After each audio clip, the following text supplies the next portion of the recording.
Hello, everyone. I don't even know if that's a word, but yes. Hello, and welcome to Contra Costa County Library's second round of Let's Talk About It Muslim Journeys reading and discussion series. Last round we focused on the connected histories of Islam and the West. And in the second round we are going to focus on the theme American Stories, biographies about or by American Muslims.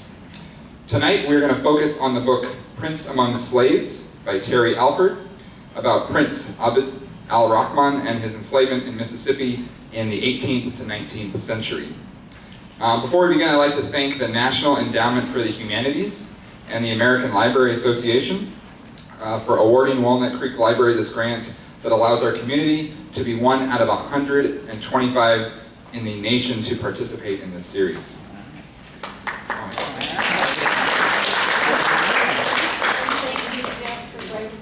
Oh, you're welcome.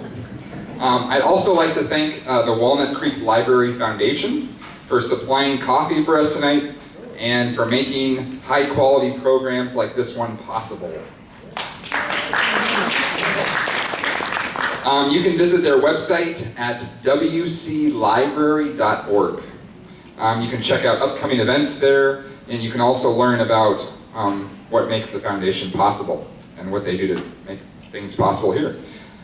This series is also supported by the Northern California Islamic Council, Zaytuna College, the San Ramon Valley Islamic Center, and the Center for Islamic Studies at the Graduate Theological Union. Now, these events are all going to start with a 30-minute lecture by our scholar, followed by about 45 minutes of small group discussion. At the end of that, we'll have a little bit of a 15-minute question and answer period. Before I introduce you to our scholar, there are a couple guidelines I'm going to touch on. First, this series is not meant to spark a debate among us.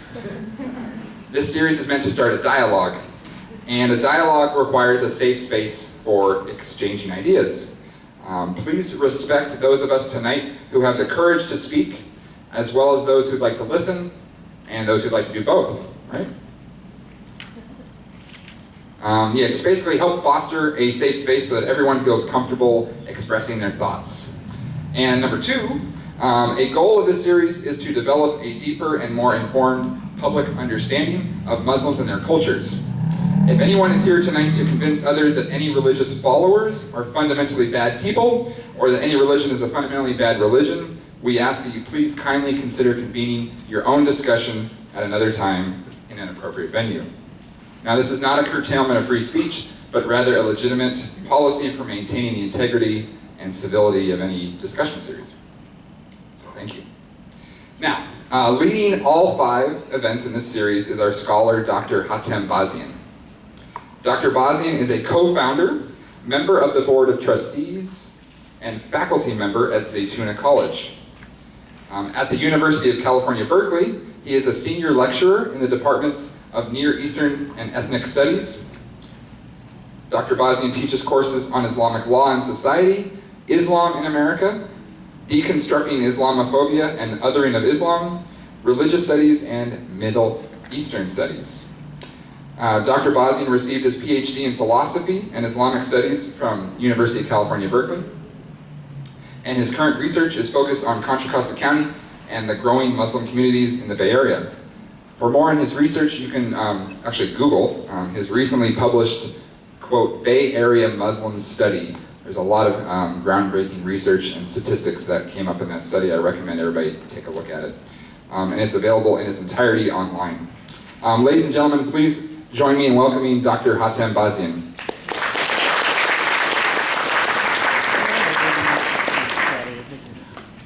Good afternoon and good evening, and welcome back for all those who were with us in the last series. Hopefully this series will bring us home, because this last series we were traveling all over the world, from India to China to Persia to Yemen, Cairo, North Africa to Spain, Italy, Rome.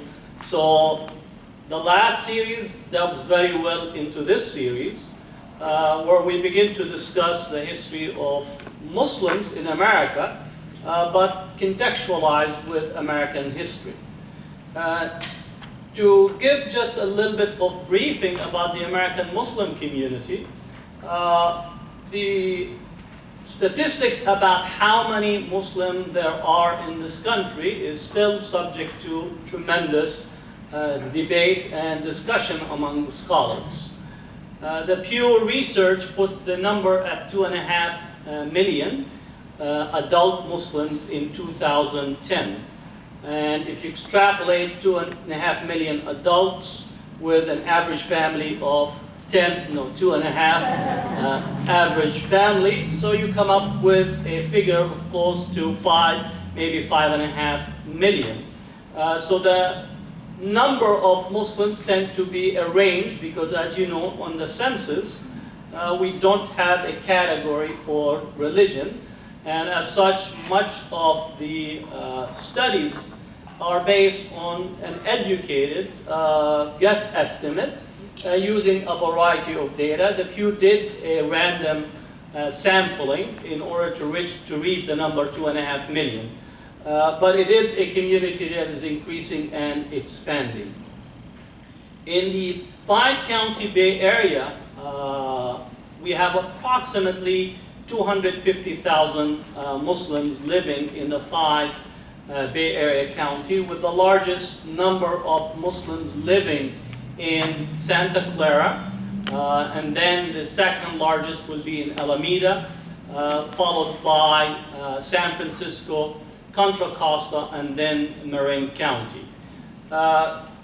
One of the largest single populations in the Bay Area, Muslim population, is the Afghan population. And for possibly those who are in Concord, Walnut Creek, Hayward, Fremont, Newark, that territory has a large concentration of Afghans who began to arrive here in this country post the Russian invasion of 1979 and continue to arrive searching for safety, security, as well as opportunities in this country, as the U.S. granted the Afghan population a refugee status.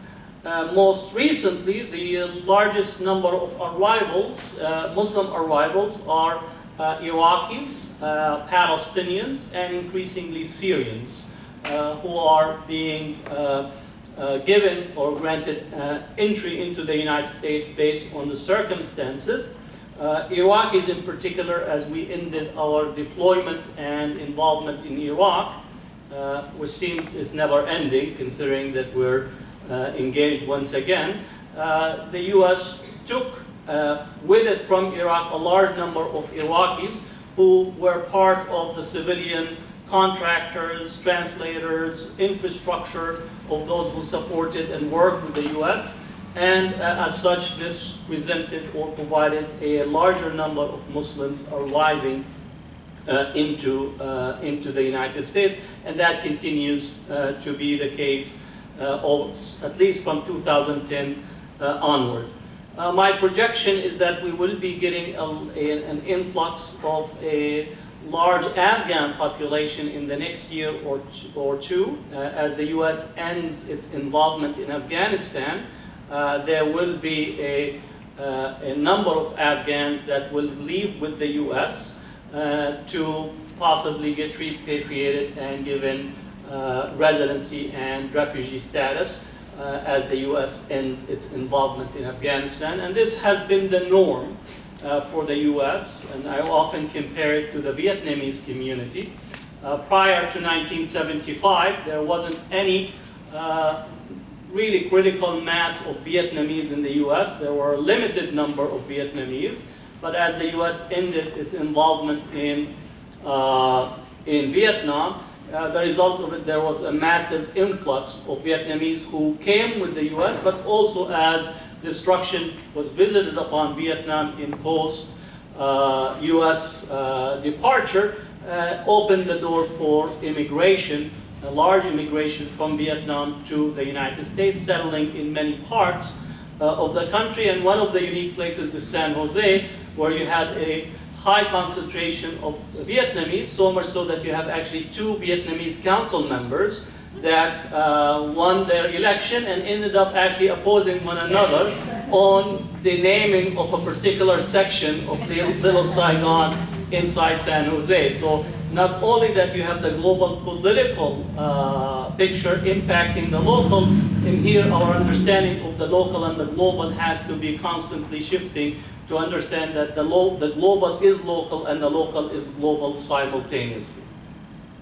Now this book, Prince Among Slaves by Terry Alford, is an important work that comes at a critical juncture of beginning to examine in a closer way the identity, the religious identity of slaves that were brought to the Americas post the discovery. And one of these is Prince Abdul Rahman. In studying the work of Terry Alford, actually there are 2 books that have to go simultaneously with this book. One of the books is by Alan Austin. And Alan Austin likewise is a historian who actually was one of the early individuals to write and document biographies of Muslim slaves in antebellum America. He actually put one of the first source books on the subject. His book was about, or his source book was about 800 pages, and therefore it was not easy to sell. So he actually redacted into a very short book that was put in the market and actually had some success.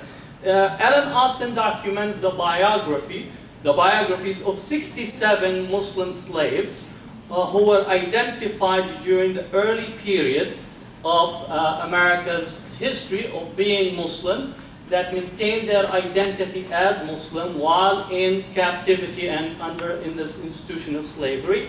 And some have actually developed communities, in particular an individual by the name of Saleh Bilali in the Sapelo Islands in North Virginia, where he actually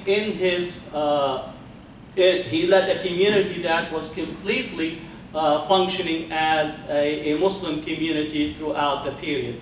So Alan Austin's work is also connected to this work and can be read almost as a comparable reference text with Alford.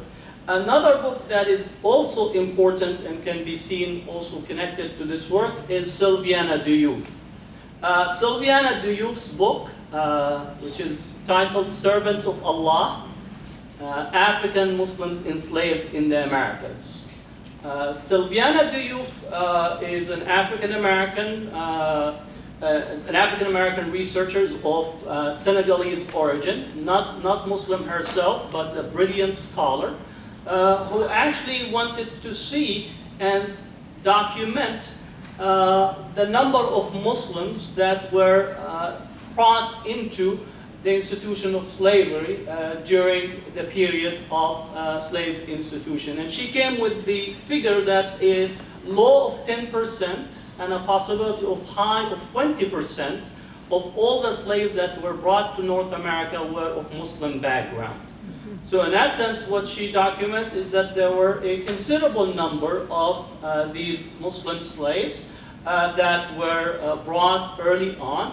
And as such, she wants to establish from a very systematic research, looking at all available sources at her disposal, of the presence of Muslims in the early development of America.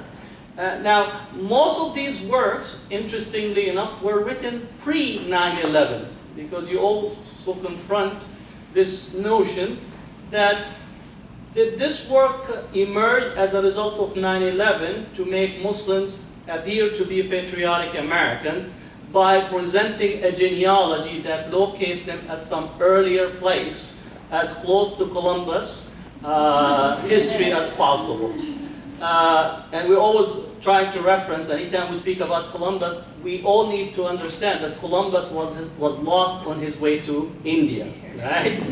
Right. Right. He really wanted to have some chicken tikka masala with naan. And as he arrived on the shore, he ordered that, and they told him, no, no, we only have cornbread. And that's when he realized that he was lost, and the Native Americans realized that, and basically began to give him some direction of how to get back home. So once again, these works actually predate 9/11. They had nothing to do with attempting to locate Islamic history or Muslim history in America in a more reactionary way post 9/11. And as many Muslims who face some of the prejudices post 9/11, some of them wanted to carry the largest flag as a way to say that we're Americans. But all these words have nothing to do with this. Actually, this was a historical research of trying to close a gap in the treatment and in the writing about America's history. The gap has been present not only for Muslims, but also for many other communities. We still have a tremendous gap for Native Americans and how Native Americans' history is treated. We still have a gap in how Chinese American history is treated. We still have a gap about Mexicans and Latinos in our society. And as we see the consequences in Ferguson, we still have not dealt with African American history and how we could still need to do much more, not only to deal with the history, but the meaning of the multiple histories that we confront on a daily basis. So this work is to close a very important gap in the history of America by narrating and presenting the Muslim narrative in the complex narrative that is America. America is a mosaic of narratives that is complex, that is entangled. It's not all orderly and nice. There are definitely ugly chapters in our history that we have to confront. There are definitely high points in our history that we need to celebrate. And as such, this has to be seen as an attempt to try to direct our lens to an area that has not been understood before. Now, in thinking about Abdul Rahman Ibrahima, or Ibrahimu as possibly been articulated. Now, both Abdul Rahman is a compounded name. It's a common name in Arabic. Abd meaning slave or servant, but it is not to be understood in relations to the institution of slave. It's actually the servant of the merciful. So it's a common practice in the Islamic tradition and the Arabic tradition to use a compounded name with the first being Abd, servant, and then the second being one of the 99 names of God. So for example, Abdul Rahman, Abdullah, which many of us often refer to as Abdu, right? So Abdullah is the servant of Allah, Abdul Rahman, Abdul Rahim, Abdul Malik, the servant of the possessor of the world. Right? So this compounded name is a common practice throughout. The second is Ibrahimu, which is the rendition of Ibrahim, the prophet Abraham. Right? So that is the part of his name. Now he's in 1788, the kingdom of Futo-Jolon. Now in here, when we think about West Africa, Islam began to arrive into West Africa at such an early stage. The Muslim arrivals in North Africa gets almost completed by the early 8th century, crossing into Spain by 711. And I often say the reason that possibly many Muslims own 711 is reminds them of that. But for those who oppose it now, you're going to have a whole boycott of 711 because there's some connection to the conquest of Spain. That's not the case, right? But in general, Muslims' arrival in North Africa and crossing into Spain at that time, the arrival of Islam into sub-Saharan Africa actually takes place not militarily, but mostly by two means. One by trade, as trade develops in parts of West Africa, the result of contact with the arriving Muslims as trade caravans, so on, influences the conversion to Islam in sub-Saharan Africa. The second part is actually through marriage. Connected to this is also Sufi tradition or Sufi practices. In essence, marriage connected to Sufi practices was another avenue for conversion to Islam. In both cases, trade and marriage connected to Sufi tradition was seen that individuals or communities were marrying into an ascending power. Just to give you a comparison, for a long period of time, people in many parts of the world wanted to marry Americans, right? Because the assumption is that, marrying America, you're moving into the first world rate, and you immediately get a green card, but that's a second issue, right? So the assumption is that America was an ascending power, and as such, marrying or marriage relations or even trade relations with an American indicate that you have access, you have developed certain ways to improve your standing in your locale, and as such, similar circumstances and similar conditions were operable relative to Muslims in Africa. At the same time, when we think about the arrival of Islam, this developed into local political arrangements developing in West Africa. So it was not a matter of Muslims that came from external presence into West Africa, rather the local tribal leadership converted but maintained its control and its running of the society. So in essence, it was not an intrusive approach in sub-Saharan Africa. This similar to the North Africa, where military campaign was a very rapid and decisive, and the military campaign resulted in a complete transformation in a rather short period of time.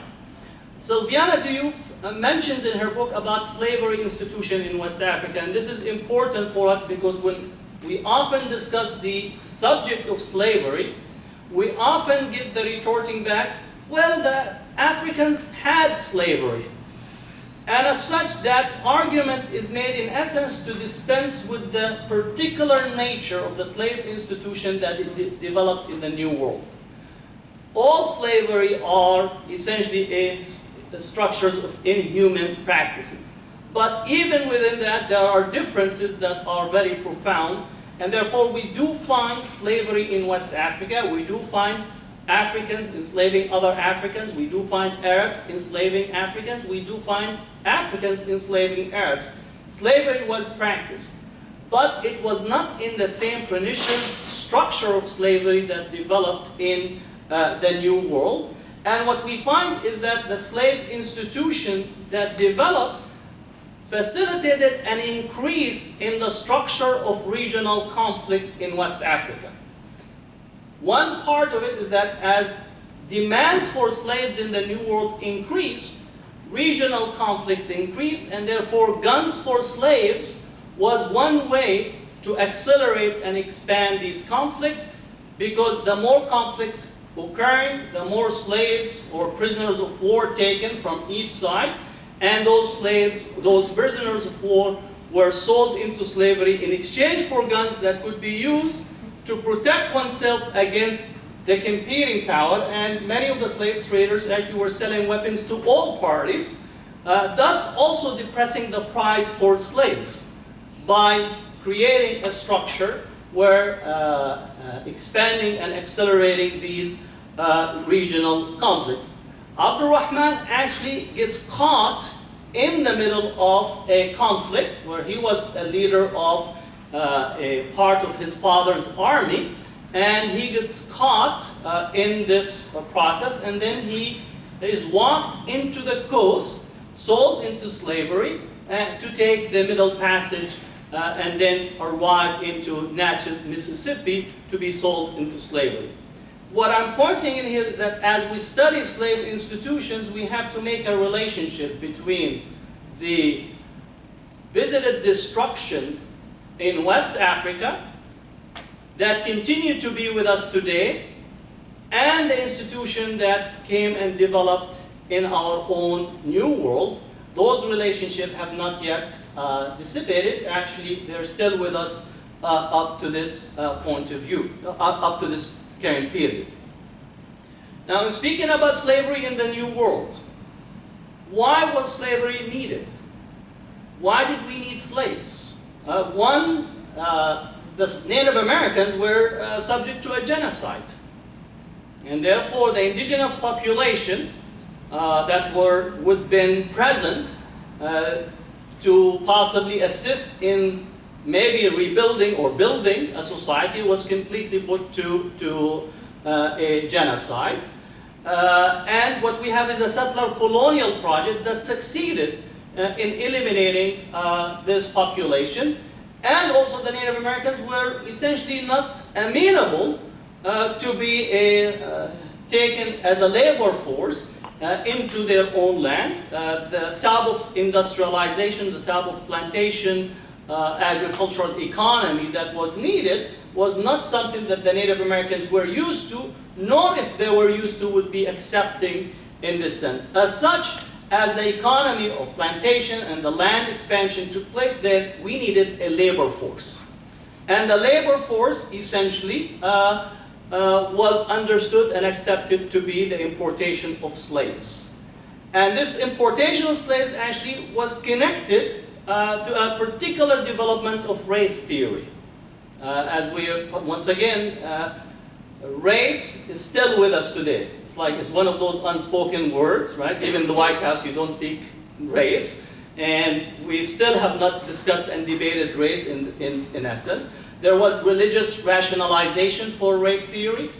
The curse of Ham, Genesis chapter 9, verse 25, and so on. There's this religious rationalization and justification that actually emerges in Europe between Northern European and Southern European. Northern European are pure blood, did not mix with Jews and Muslims, versus Southern Europeans, and as such, not only that you have a particular identification and crystallization of critical race theory connected to religious texts, but also you get scientific, pseudoscientific, I think to call it scientific would be an insult to science, but pseudoscientific argumentation about the classification of races, of human races.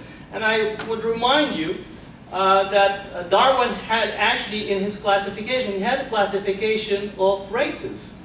It's one of those words that we don't celebrate as much as celebrate the nice species, right, the monkeys and so on, but he actually had a racial hierarchy as well. And at a particular time there was the whole pseudoscience, and in so much so in a certain point in time in European history you actually had human zoos, where you actually go and visit the various types of human species in different parts of evolution. In France, in Belgium, right, there actually were these human zoos that were articulating a particular race theory as such.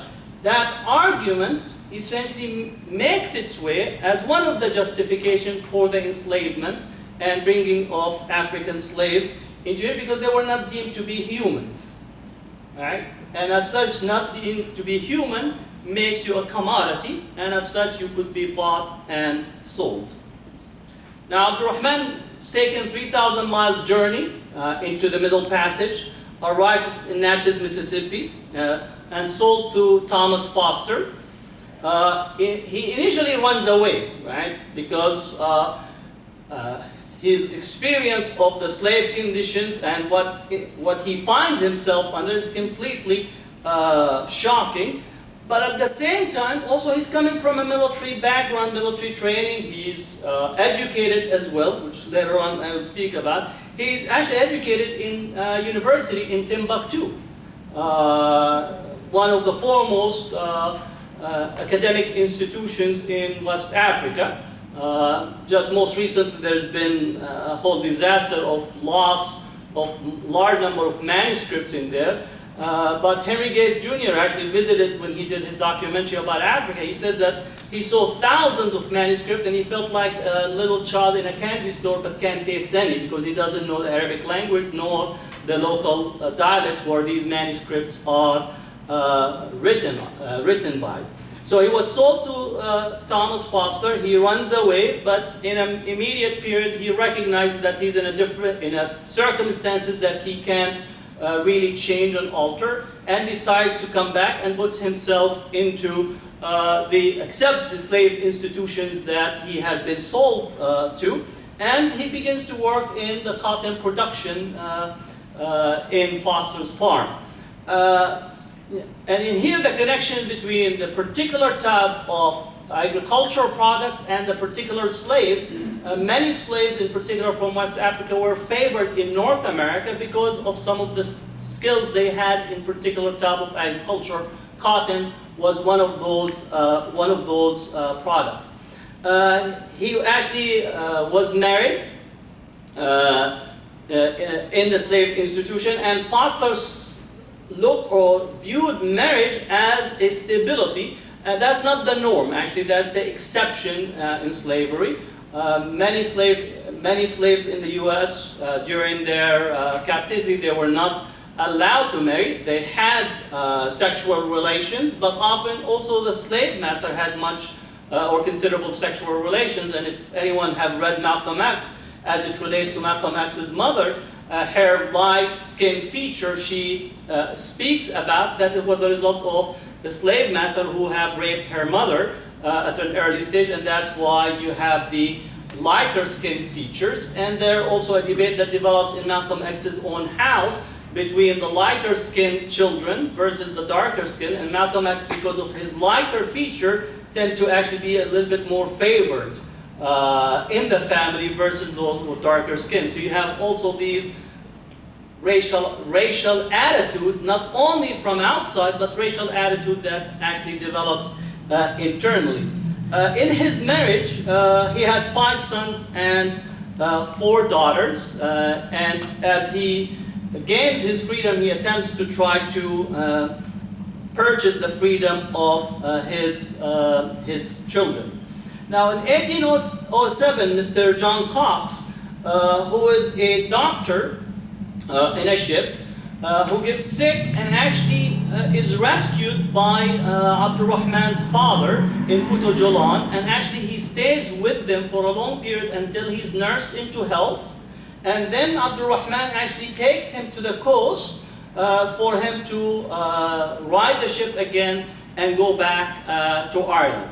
So Cox, after a long period of time of not actually meeting or seeing Abdurrahman, runs into Abdurrahman in the market, and Abdurrahman recognized him because he had a patch on his eye, and he says, "I know this man," and sends his son to see if his name is actually Mr. Cox. So he remembers him, and sure enough, Mr. Cox remembers him, and they embrace right there in the market. Now you could see the shock of individuals who actually used to stay away from African Americans or African slaves as far as you can get. Here's a white person with all the trapping of status and prestige at the time, actually embracing a slave right there in the middle of the market. Mr. Cox actually for 9 years attempts to purchase Abdurrahman's freedom from Foster, and essentially fails to do so, not because of lack of want, but Foster actually refuses to sell his most valuable slave. Cox dies in 1816, and then Dr. Cox's own son took the task to free Abdurrahman from slavery. Now, Foster refused because Abdurrahman became so valuable, because he was the slave driver, he was the head of the whole plantation.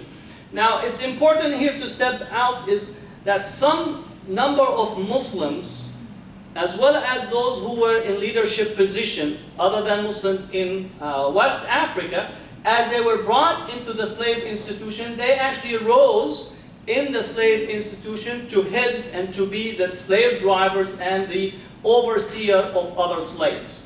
And this skill, we could see it in Abdul Rahman. Not only he was able to read and write in Arabic, but also had military training and had education that made it possible for him to essentially become indispensable for Foster, whose wealth became tremendous in a short period of time, owning about 1,700 acres. And it's essentially Abdul Rahman overseeing this, with 40 slaves, including Abdul Rahman's own family. So if you take, he had 5 sons and 4 daughters, and their kids. Literally between 25 to 30% of the slave membership of Foster's slave institution belonged to Abdul Rahman. So Foster was essentially still looking from an investment possibility and what would be the freeing of Abdul Rahman would mean to him.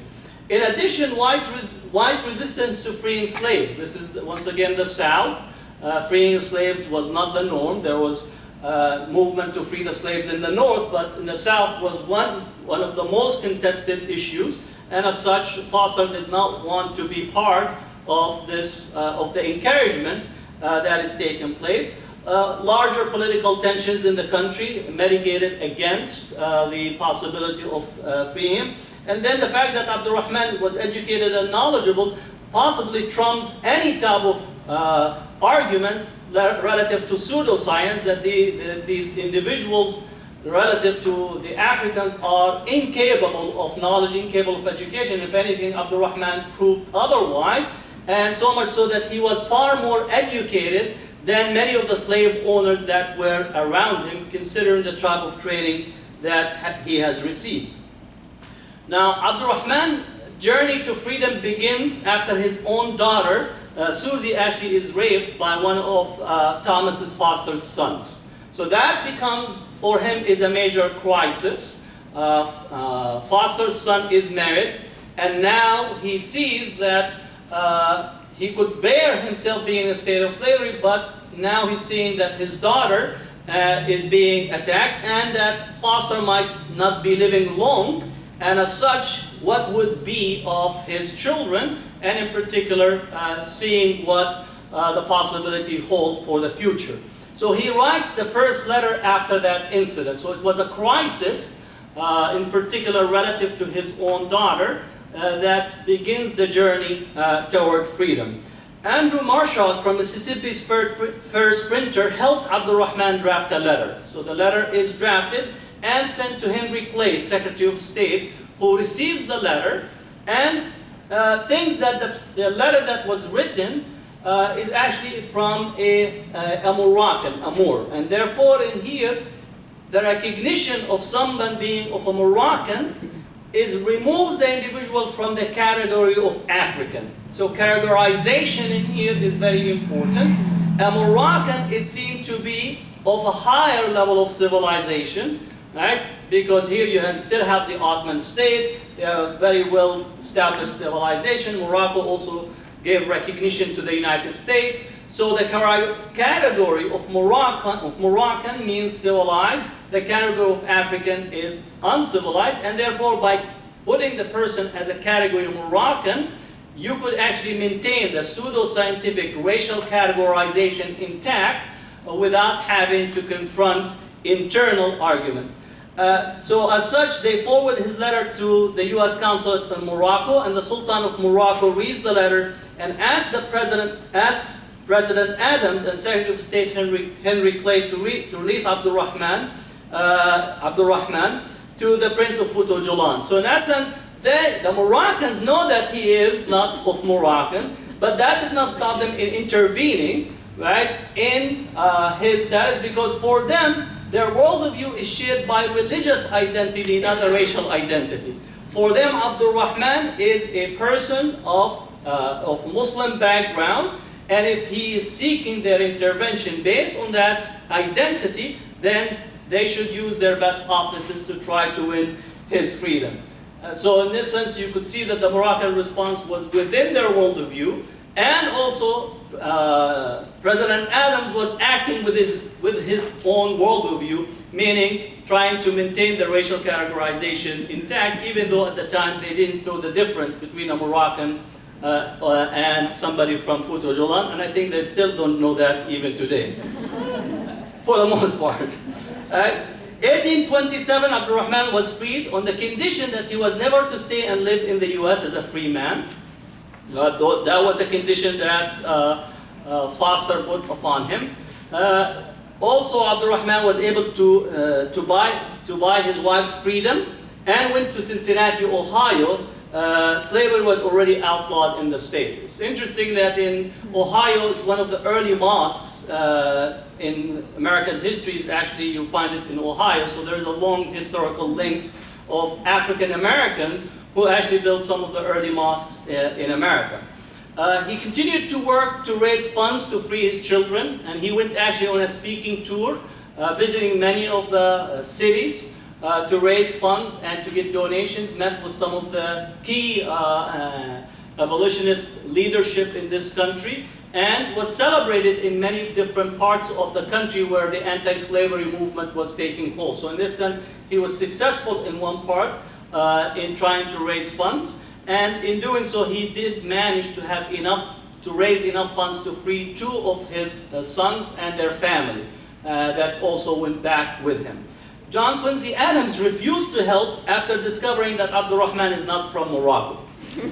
So once again, once he discovered that he is actually not of Moroccan background and that he is African, he did not offer his help. Plus, he was also getting ready for the election campaign, and he did not want to be seen as one that is essentially putting or hitching his wagon to the free slave movement or the abolitionist movement.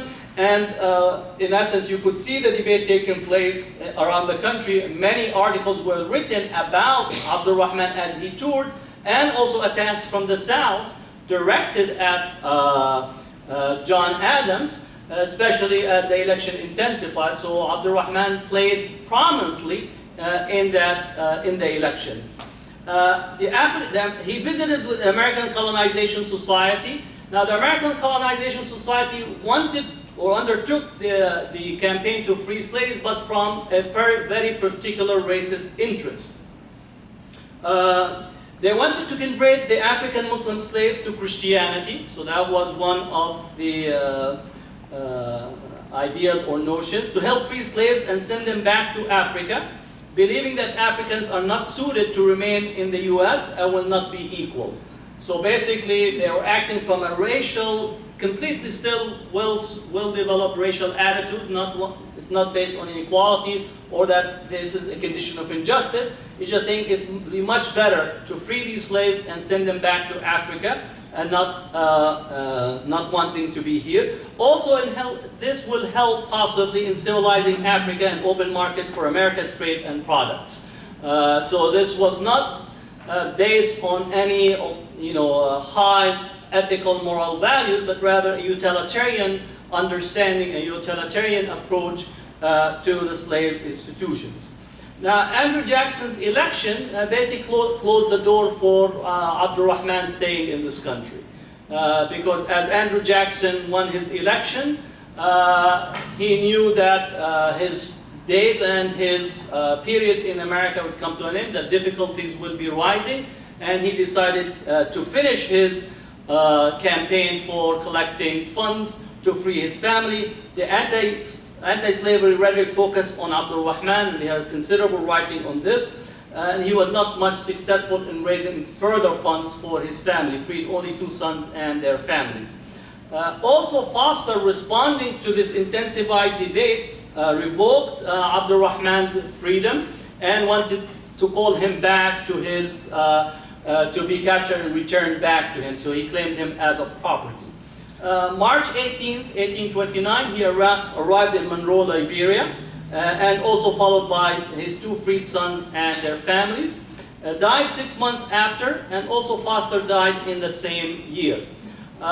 Those relatives of his, or his sons and daughters that joined him in Liberia, their descendants are present in Liberia, and also around New Orleans and also in Mississippi. There's a large descendants of Abdurrahman that are there. And 2006, both branches of the family actually gathered making a gathering, and there was a documentary by the same name, Prince Among Slaves, where the end of the documentary actually shows the gathering of both parts of the family coming and essentially making links that were disconnected by the time that Abdul Rahman died.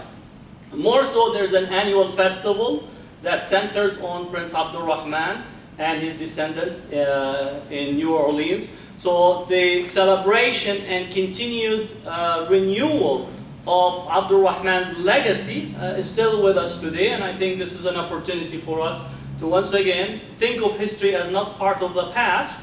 History is not history as long as you are still entangled with it, and therefore the history is with us, and we just need to find new and creative ways to contend to deal, to contextualize our relationship with it, and through it, possibly you could make new vistas for a better and more, I would say, hospitable future for all of us. We're all in the same boat, regardless of which compartment you think you are.